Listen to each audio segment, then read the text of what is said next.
Não há nada, nada melhor, não há nada, nada melhor, não há nada, nada melhor que meu Deus.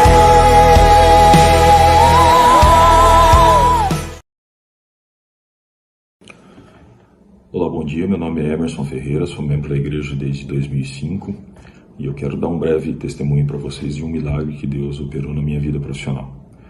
Eu trabalho com centro automotivo já há mais de 20 anos e um desejo, um sonho e motivos de oração da nossa família é que a gente tivesse um dia a oportunidade de termos a nossa empresa. Em 2020, no auge da pandemia, no mês de abril de 2020, eu recebi uma oportunidade de adquirir a minha empresa. E era um momento extremamente difícil, né, no auge da pandemia, lockdown, esse tipo de coisa. E na empresa onde eu trabalhava nos últimos 13 anos, eu tinha recebido a notícia que ao final do mês de maio eu seria desligado da empresa justamente por esse problema da crise.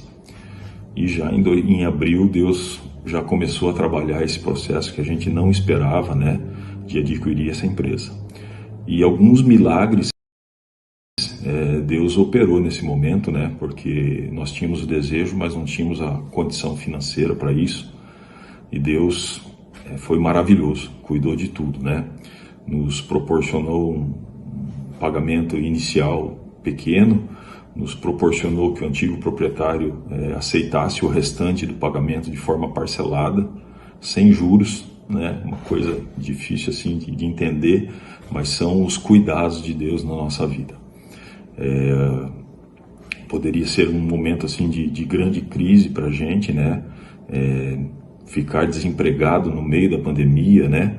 E difícil conseguir uma recolocação no mercado de trabalho, né? Mas a gente vê que antes de tudo isso acontecer, todo o controle tá nas mãos de Deus, né? A negociação para a compra da empresa foi extremamente simples aos nossos olhos, né? Tudo aquilo que eu coloquei para Deus como coisas que Ele nos confirmasse, esse desejo, essa vontade dEle, foram plenamente aceitas pelo antigo proprietário, e isso só pela graça e misericórdia de Deus. O que eu quero deixar assim de maneira bem resumida, né? É que Deus cuida de nós, né? Nós estamos debaixo da graça de Deus, da misericórdia de Deus, e Ele sempre nos dá muito mais do que aquilo que a gente pede, muito mais do que aquilo que a gente precisa, muito mais do que aquilo que a gente merece, né? Porque Ele é um Deus de amor e Ele nunca deixa de cuidar. Teria várias coisas aqui que eu poderia dizer para vocês, mas ia ficar muito longo o vídeo. Então, de forma bem resumida, é isso daí. A gente e a nossa família pôde sentir de maneira muito especial nessa época, uma época bem difícil, que aquilo que poderia ser uma grande dificuldade, Deus transformou num milagre maravilhoso e atendeu o nosso pedido de oração de muitos anos. Tá bom? Que Deus abençoe a todos.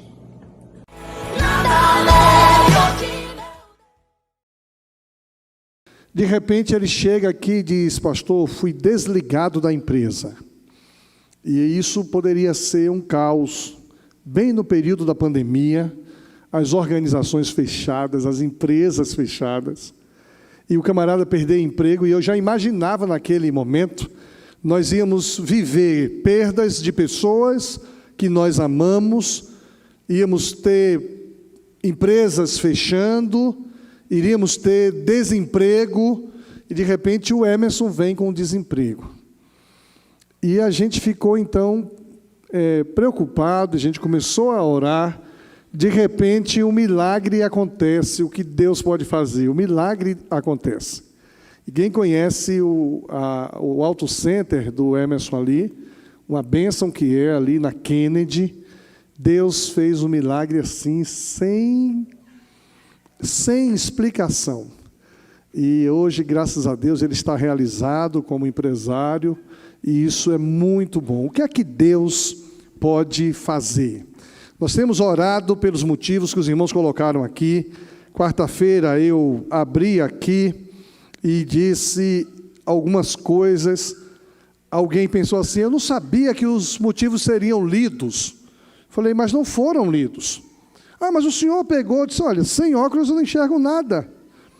Então eu falava assim: tem gente que pede que oremos pela família, está de cabeça para baixo, ó. Eu trazia na memória família. Depois pegava um outro: precisamos orar pelo nosso emprego. Eu jamais iria ler uma letra dessa sem óculos. Então fique tranquilo que o seu motivo de oração não está sendo lido. Mas eu tenho certeza absoluta que aqui tem coisas muito preciosas. Aqui existem motivos de oração que a gente precisa que Deus, com a sua graça e com o seu poder, se manifeste. Por isso nós temos orado pelo motivo que você colocou aqui.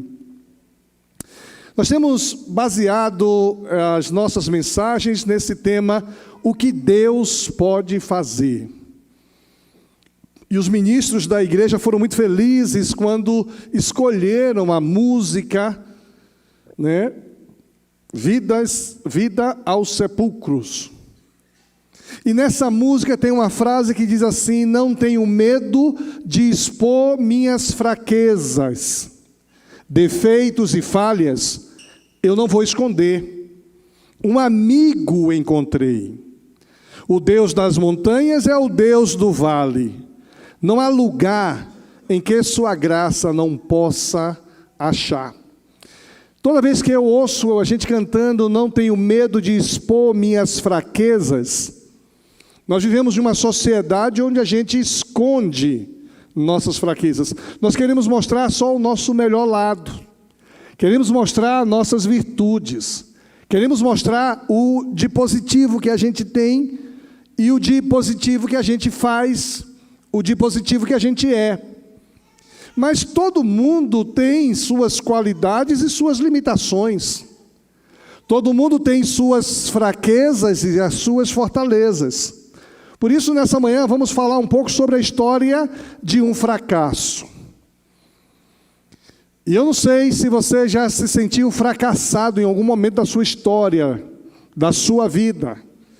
Se eu tivesse mais tempo, eu ia contar pelo menos 2 fracassos que eu enfrentei. Histórias de um fracasso. O Emerson parecia um fracassado quando demitido em um momento de pandemia.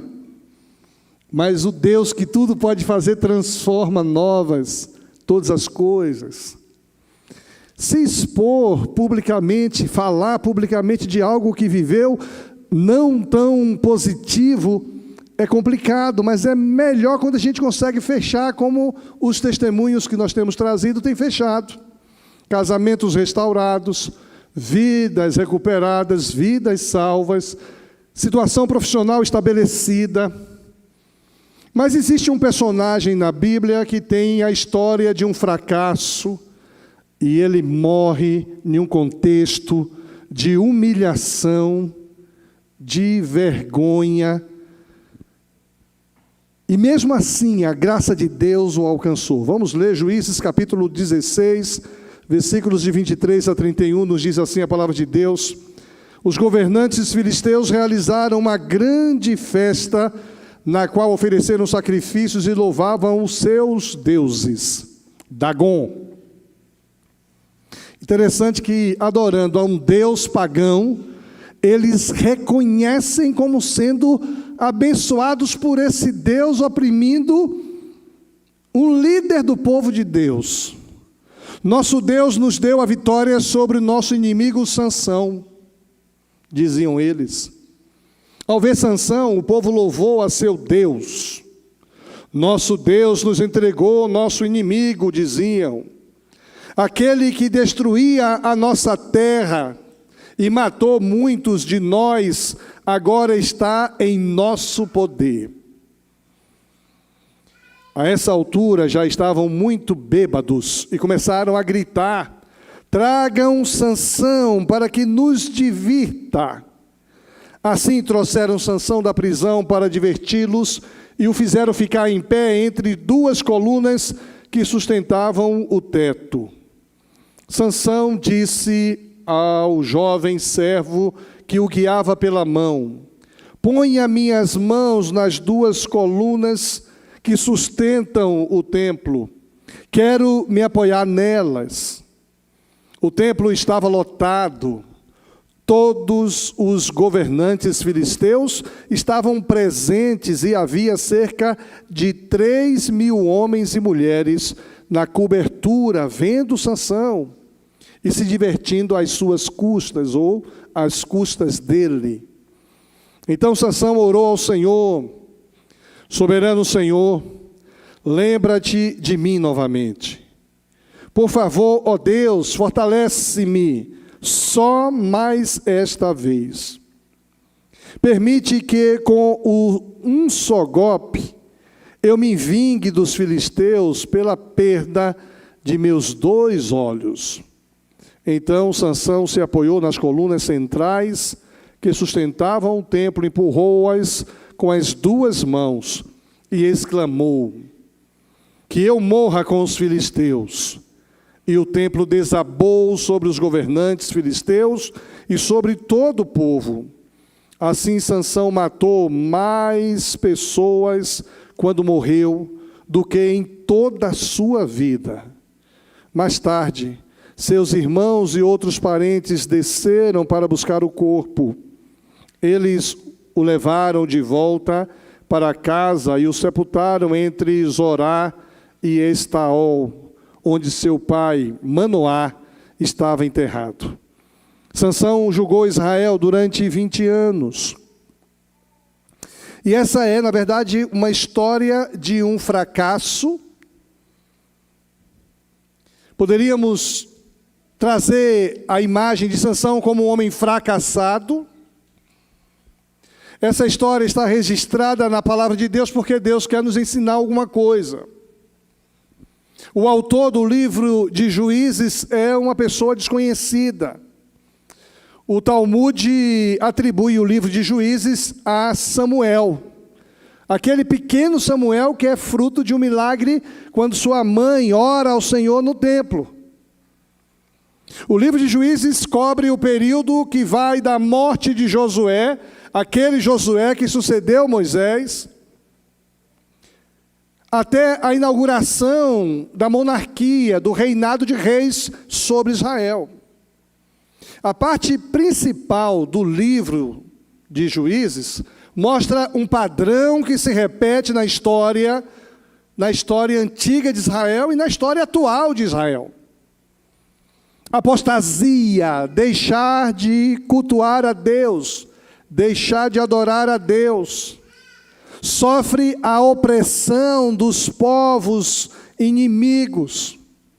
Israel se arrepende, busca o Senhor liberta Israel e eles vivem um tempo de prosperidade, de crescimento. Aí afastam-se de Deus, sofrem a opressão, arrependem-se, experimentam a libertação e esse ciclo vicioso acompanhou a história de Israel. Em todo o Antigo Testamento nós vemos isso. Após a morte de Josué, não tinha em Israel um governo central forte. A nação estava dividida, era uma confederação de tribos independentes. As tribos descendentes de Abraão, e nós tínhamos as tribos provenientes de Jacó. Vimos quarta-feira os 12 filhos de Ismael. As tribos viviam de maneira individual. Não havia um governo centralizado. Não havia unificação. A única coisa que unificava aquela nação era Deus. O Deus de Israel, o Deus de Isaac, o Deus de Jacó. Foram 300 anos de anarquia. Anarquia moral, anarquia religiosa e anarquia social. Nesse tempo, Deus levanta 6 juízes para julgar e libertar o seu povo. Aí entra o tempo dos juízes: Otoniel, Eude, Débora, Gideão, Jefté, e o último juiz foi Sansão. Sansão deveria julgar Israel por 40 anos, mas julgou apenas por 20 anos. A vida de Sansão ilustra que nem sempre um bom começo garante um bom fim, um bom final. Começamos bem, e o fato de começarmos bem não significa que terminaremos bem. Muitos casamentos, como o de ontem vimos aqui, começam bem. Começam com trocas e juras de amor. Começam com a bênção de Deus. Fazem tudo certinho. Mas nem sempre o que começa bem, termina bem. Na liderança, a maioria de nós, quando ascendemos a função de liderança, começamos bem. Quando você é colocado como gerente, como supervisor, como diretor, como presidente, como coordenador, é porque alguém reconhece em você o seu valor, reconhece em você sua importância, reconhece em você um trabalho feito. Você começa bem, mas nem tudo que começa bem, termina bem. Um bom começo não garante um bom final.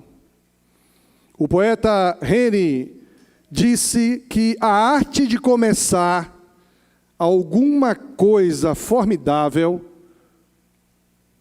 porém, mais formidável ainda, é a arte de terminar. Muitas vezes nós damos atenção para não fazer errado o que a gente começa, mas quando a gente entende que precisamos terminar bem, a gente cuida dos nossos passos no dia a dia. Eu tenho coordenado a vida de várias equipes de mentoria para pastores. Nós temos hoje um programa de mentoria online que começou na pandemia. Vocês me conhecem, eu sou muito agitado. Ficar trancado em um apartamento um dia, só se eu estiver doente, 2 dias, 3 dias, uma semana é me matar. E eu então comecei a criar uma mentoria online para pastores. Publiquei no grupo de pastores, aí surgiram desse grupo 9 grupos. E a gente não podia sair, então eu liderava 9 grupos de mentoria online, com 20 pessoas em cada grupo, 15 pessoas em cada grupo. E eu não cansava de dizer que começar bem o ministério pastoral é menos importante do que terminar bem o ministério pastoral. O desafio de terminarmos bem no ministério. Um bom começo não garante um bom fim. Por esse motivo, Sansão escreveu, aliás, Salomão escreveu em Eclesiastes 7:8, melhor é o fim das coisas do que o seu princípio. Uma coisa pode começar até errado, mas você tem tempo de consertar, de organizar, e é tão bom você perceber que no final deu tudo certo. Sansão teve um começo brilhante, até porque seu nome significa ensolarado. E a gente que está vivendo a realidade do dia de hoje, esse dia úmido, chuvoso, a alegria que a gente tem é de estar embaixo de um cobertor, né, comendo uma pipoca, assistindo um bom filme, ou quem sabe até assistindo o culto da Igreja Batista Lindóia, embaixo de um cobertor ali, tomando um chocolate quente. Mas o nome dele significa ensolarado. Começou bem, mas terminou mal. Qual é a história de um fracasso? O que podemos aprender para não fracassarmos em projetos, em ações, em áreas de nossa vida?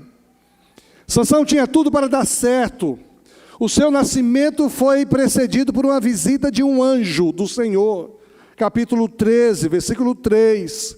Um anjo vem e anuncia, vai nascer Sansão.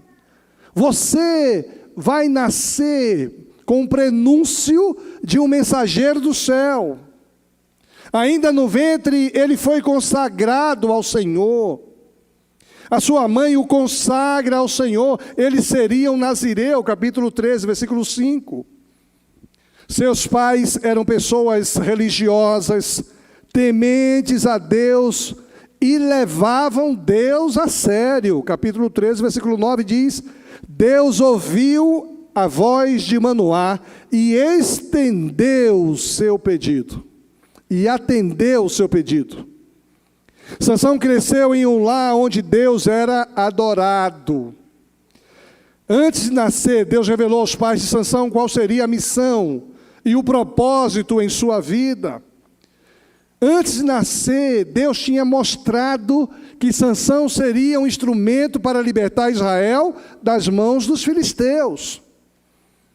Olha, seria muito bom se eu soubesse que eu iria ser usado por Deus para ser pastor da Lindóia, estar presidente da Convenção Batista Brasileira.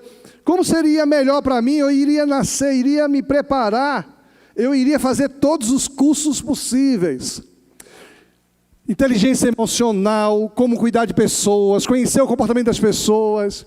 Eu ia me capacitar, me ferramentalizar para poder começar o meu ministério e concluir bem. Sansão tinha esta revelação. Sansão sabia, porque Deus revelou aos seus pais, e os seus pais ensinaram a ele que ele era o milagre de Deus. Ele cresceu sabendo qual era o seu propósito. Ele foi criado sabendo que Deus iria usá-lo como juiz, como libertador da nação de Israel. Ele começou sua liderança debaixo da unção do Espírito Santo de Deus, e nesse contexto, a unção do Espírito Santo de Deus não é no nosso contexto. Hoje nós temos a unção do Espírito Santo de Deus em nossas vidas. Naquele contexto, não, a unção só viria sobre os reis, sobre os juízes, sobre quem recebesse um óleo na cabeça. Hoje, nós temos a presença do Espírito Santo em nossa vida. O propósito de Deus para a vida de Sansão é muito claro. E ele começou sua liderança debaixo dessa direção. A pergunta que se impõe quando a gente estuda sobre Sansão: por que que ele começou tão bem e terminou tão mal? Eu queria que você tentasse trazer para a sua vida em que estágio você está hoje. Você está bem?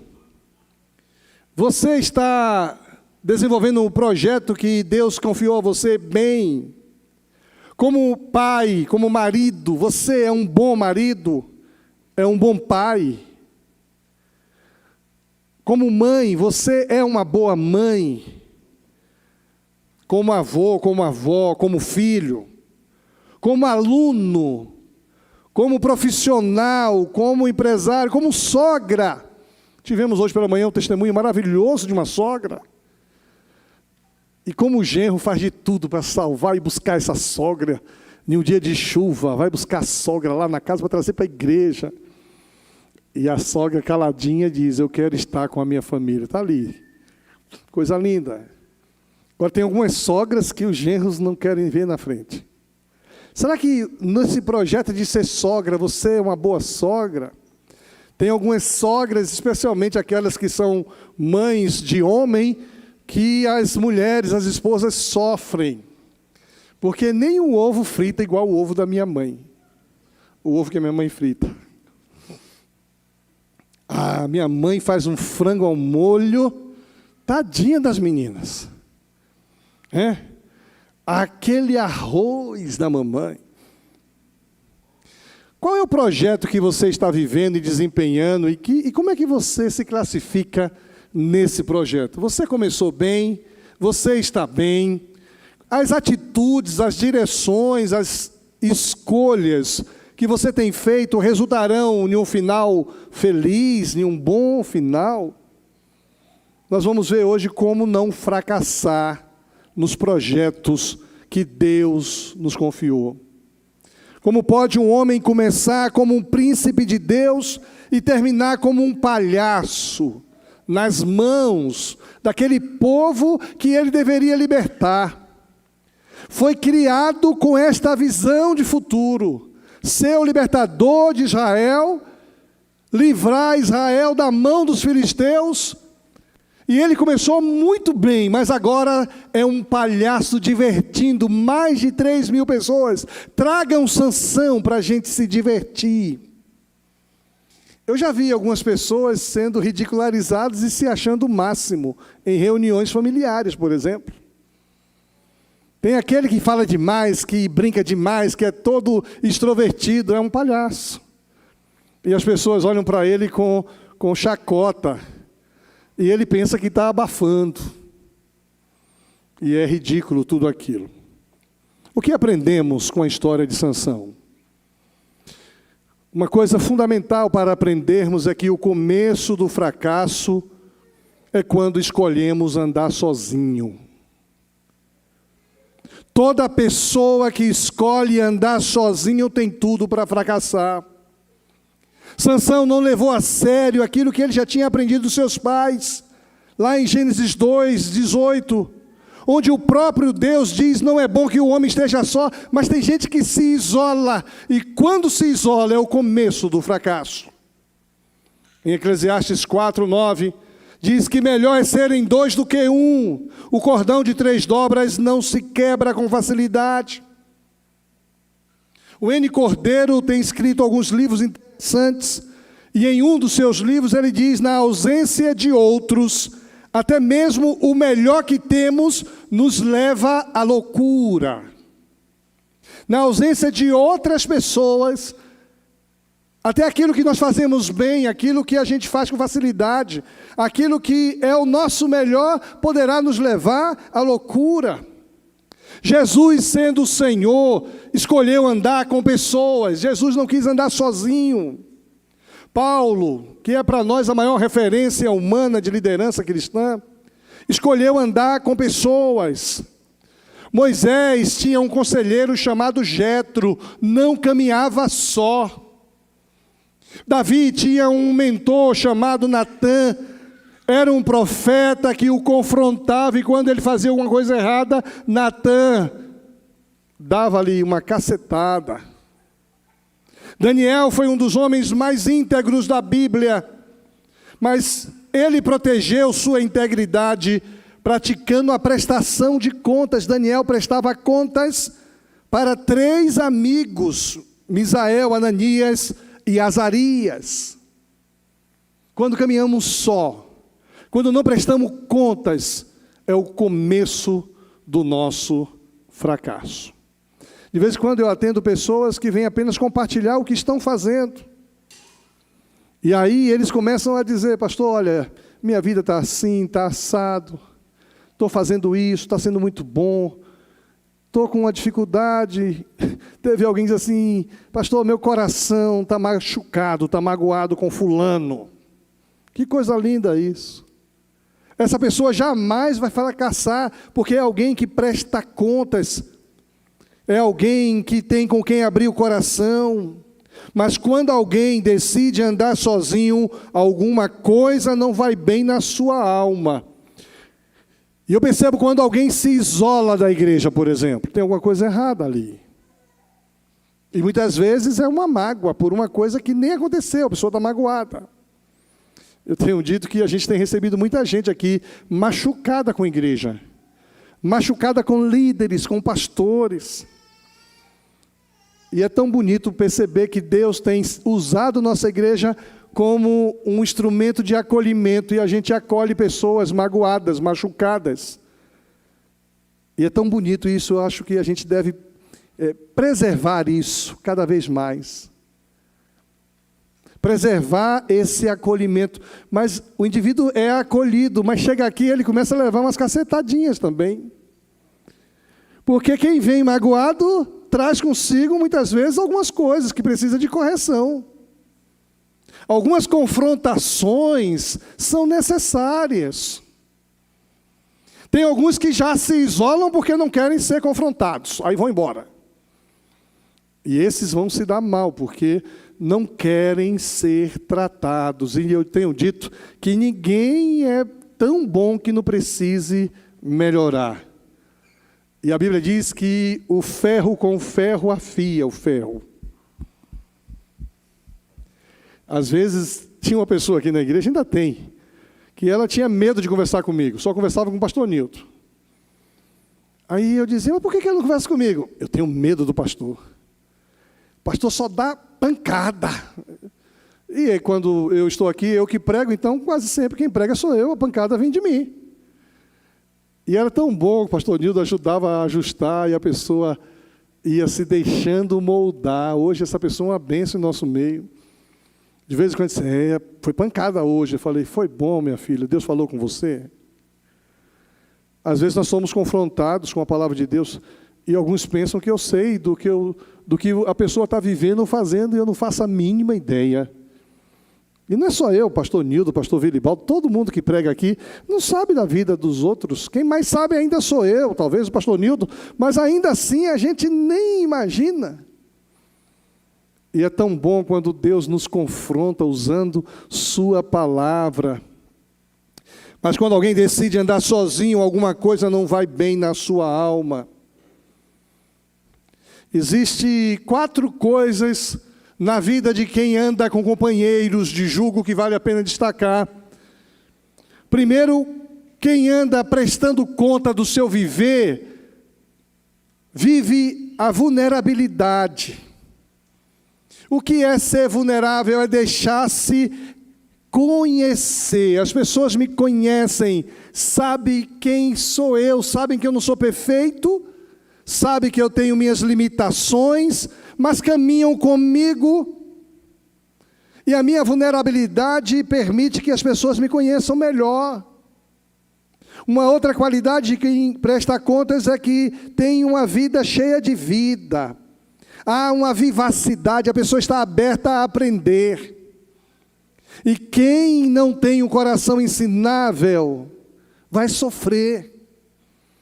Eu, com 53 anos de idade, 55 anos de idade, tomei uma decisão. Eu não vou ser um velho ranzinza. Antes da pandemia, eu falei aqui para a igreja várias vezes. Tomei uma decisão de não ser um velho chato. Porque eu já estava um adulto chato. Eu me relacionava com as pessoas de maneira chata. E, gente, não tem nada pior do que velho ranzinza. Aqui na igreja, graças a Deus, não tem nenhum.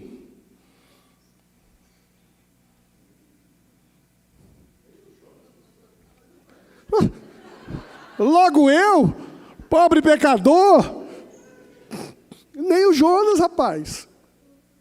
Porque um ranzinza que chega aqui, nessa igreja linda, sofre uma metamorfose, uma transformação. E, gente, foi uma decisão que eu tomei maravilhosa. Não quero ser um velho ranzinza. E, olha, estou feliz porque eu estou conseguindo. Eu consigo conversar com as crianças, elas gostam de mim. Adolescentes, tem uma turminha que gosta de mim. E a gente conversa um bocado de baboseira às vezes. Tem alguns adultos que gostam de mim e não me acham chato. Só quem talvez tenha alguma dificuldade são os meus liderados diretamente. Aí eu sou muito enjoado como líder, talvez. Mas eu tomei uma decisão de não envelhecer um velho ranzinza. Aí eu me deixo conhecer, eu me mostro. Eu não sou todo-poderoso, eu sou vulnerável, eu tenho minhas fraquezas. Mas eu tenho uma vida cheia de vida, e aí eu estou sempre aprendendo com as pessoas. Uma outra qualidade de alguém que decide não andar sozinho é que ele está sempre disponível, a disponibilidade para servir. Aceita ser perguntado, aceita considerar uma visão diferente, aceita ser criticado. E aí, isso nos enriquece, isso nos fortalece. Está disponível para servir diante do quadro onde Deus o colocou. E a última qualidade de quem presta contas é ser honesto. Ele é fiel à verdade, sem se importar o quanto possa ferir alguém. Por isso a gente é transparente e diz assim, olha, vou te dizer um negócio aqui muito sério. Eu tive uma conversa um dia desse com um pastor que não é da nossa igreja, e um pastor maravilhoso, um cara que eu amo, que gosto muito bem dele. E chamei ele para tomar um café. Na verdade, ele veio tomar um café, mas eu tinha uma intenção. Eu queria confrontar aquele coração. E ele senta na minha frente assim, a gente começa a brincar. Eu disse: fulano, você tem um coração ensinável? Ele disse: pastor, eu acho que tenho. Eu falei: você sabe que eu te amo? Aí ele sentiu o tom. O cara começa perguntando se eu tenho um coração ensinável. E por fim, pergunta se eu sei que o amo. Aí ele parou assim. Falei: você sabe que eu te amo? Ele parou. Estava com o celular na mão, estava com óculos no bolso. Ele parou e fez assim, ó.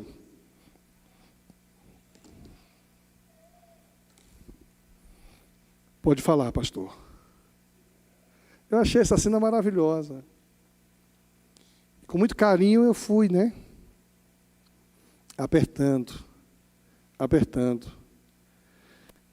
E havia honestidade na nossa relação. Eu pude mostrar a minha perspectiva. E ele, com honestidade, pôde abrir o coração, porque ele sabia que estava num ambiente seguro. Estava num ambiente que ele é amado e ensinado. Interessante que eu sempre uso algumas perguntinhas do Charles Swindoll, e vocês sabem que nós aqui somos fã, amamos muito o Charles Swindoll.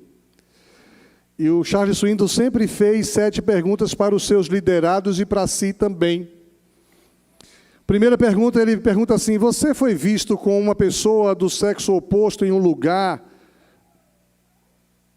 na última semana, em situação que possa ter sido classificado como suspeito?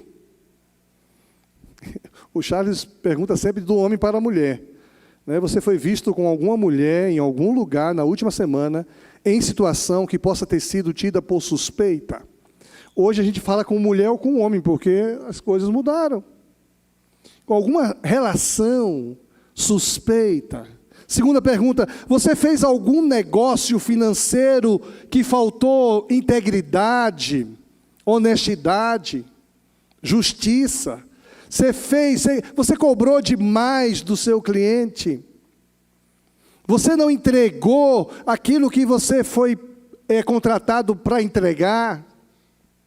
Terceira pergunta: você se expôs a qualquer tipo de material de sexo explícito, pornografia? Isso está muito comum no nosso tempo. Pessoas, homens e mulheres, adolescentes, jovens e até crianças sendo expostas à pornografia. E essa pergunta confrontadora: você tem acesso a qualquer tipo de material de sexo explícito? Quarta pergunta: você gastou tempo adequado em estudo da Bíblia e na oração? Você tem gastado tempo na presença de Deus, ou você tem sido levado no ativismo dessa sociedade, no renhenhen dos programas, e naquilo que é mais importante você não tem tido tempo? Quinta pergunta: você deu tempo, prioridade à sua família? Outras coisas têm roubado essa prioridade? Aí, sexta pergunta: você cumpriu os preceitos de sua vocação? Você deu atenção para o seu chamado? E a última pergunta: você acaba de mentir em algumas dessas respostas? Confrontação, e a gente faz isso de pastor para pastor. E é bonito ver os pastores abrindo o coração, dizendo: pastor, eu fiz isso hoje. Eu falei: mas rapaz, vamos conversar um pouco. Admitir que precisamos de ajuda nos leva a nos relacionarmos com pessoas. E Deus usa sempre pessoas para nos abençoar, para nos confrontar, para nos advertir. O que pode nos levar ao isolamento, o que pode fazer com que alguém seja solitário.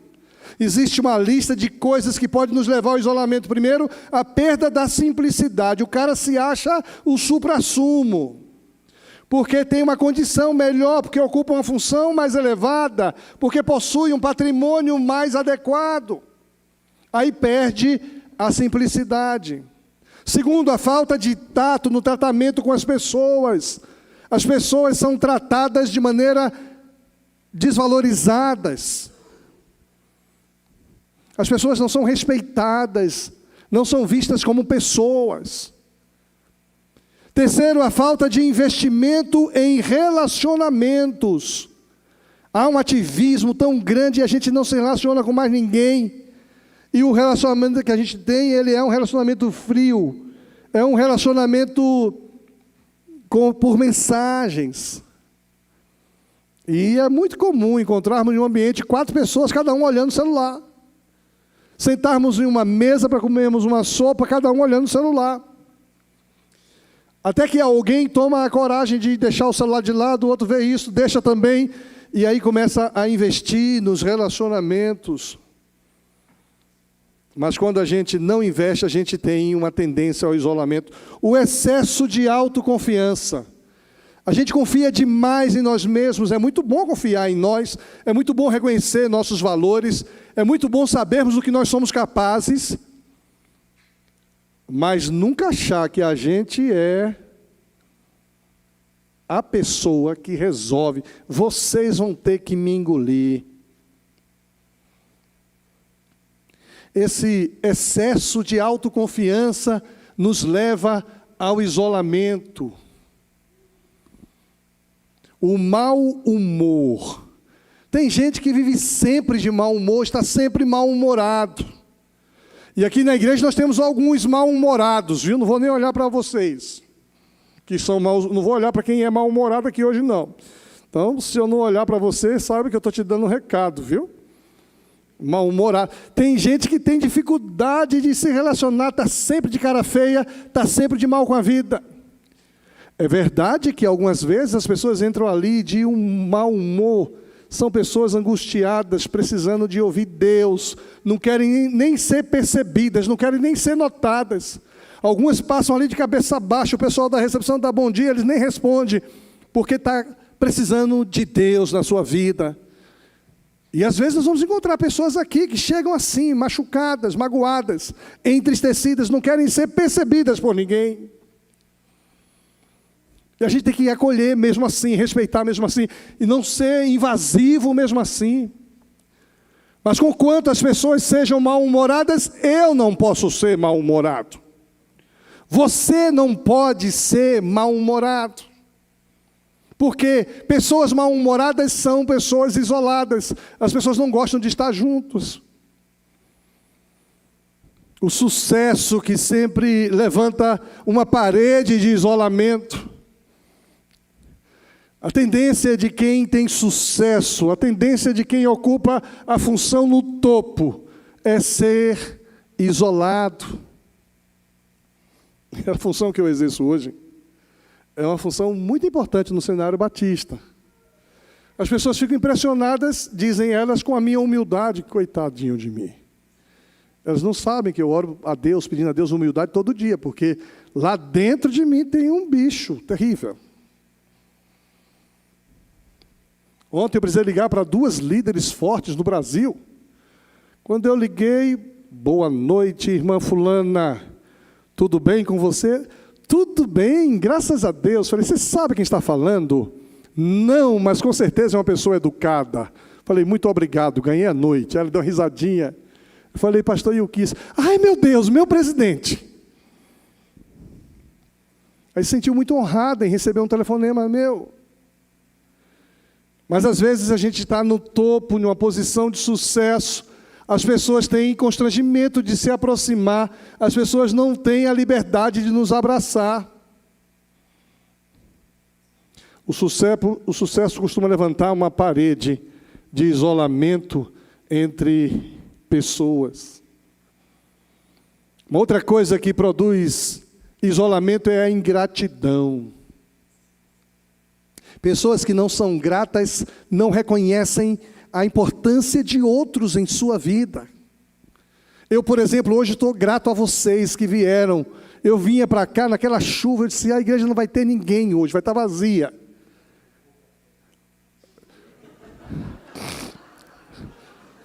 que é que eu faço? O que é que eu falo, Nildo? Continua. Você que não está em casa perdeu aí. Alguém me chamou homem de pouca fé. Me chamou de bully. Fez um bullying comigo. Vai ter troco. Mas eu estou agradecido a você, eu tenho gratidão, você que saiu da sua casa e veio hoje aqui. Se eu pudesse, dava 50 para cada um de vocês almoçarem hoje. Me dá que eu distribuo. Se eu tivesse, eu dava 50 para cada um. Vai ali almoçar ali por minha conta hoje. Você que veio, venceu a preguiça, venceu o frio, venceu essa umidade, essa chuva. Mas quando nós não somos gratos a Deus, e não somos gratos às pessoas, a gente se isola.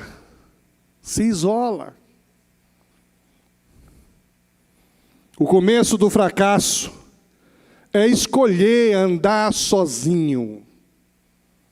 Pessoas de Deus que escolhem caminhar sozinhas se tornam presas fáceis na mão do diabo.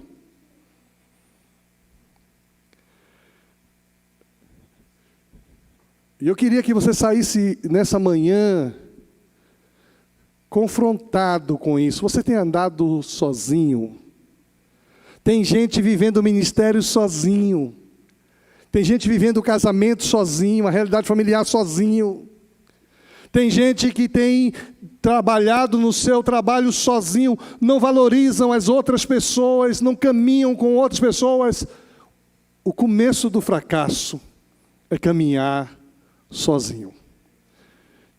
Que hoje você saia daqui com essa compreensão e saia daqui desejoso de caminhar em irmandade, caminhar juntos, caminhar com alguém. Não se renda ao fracasso. Eu estou feliz, quero chamar a banda que vem aqui à frente. Coisa linda ver os meninos aqui louvando a Deus. E eu saio acompanhando a vida de todo mundo, inclusive o que fazem nas madrugadas, nas noites. E eu vi que alguns adolescentes estavam cantando na noite ali, alguém postou lá no Instagram, e eu vi, louvando a Deus. Que coisa linda ver nossos adolescentes passando a noite louvando a Deus. Tem um bocado de adolescente aí, nessa hora, com uma ressaca pesada, sofrendo culpa, nojo, porque passou a noite nos lugares onde não devia, vivendo o que não podia. Mas para não se sentir sozinhos e isolados, se juntam com pessoas que não podem edificar, que não podem abençoar, que não podem somar. O primeiro passo para o fracasso é caminhar sozinho, mas quem anda em má companhia, quem anda na companhia de pessoas que nos levam a nutrir nós mesmos, é sozinho em meio à vida de outras pessoas. Nós vamos encerrar o nosso culto cantando, adorando ao Senhor. Mas que você saia daqui confrontado. Eu preciso ter companheiro de jugo. Eu preciso ter pessoas comprometidas com Deus, que me ame, que seja capaz de ouvir o que eu estou vivendo, fazendo, e não me julgue, mas me confronte, me ajude. Eu preciso fazer veredas direitas para os nossos pés, diz o texto de Hebreus. Que você não ande sozinho, mas ande com pessoas comprometidas com Deus, que te amam e que seja instrumento de Deus na sua vida. Vamos ficar em pé, vamos louvar o Senhor, encerrando assim o nosso culto.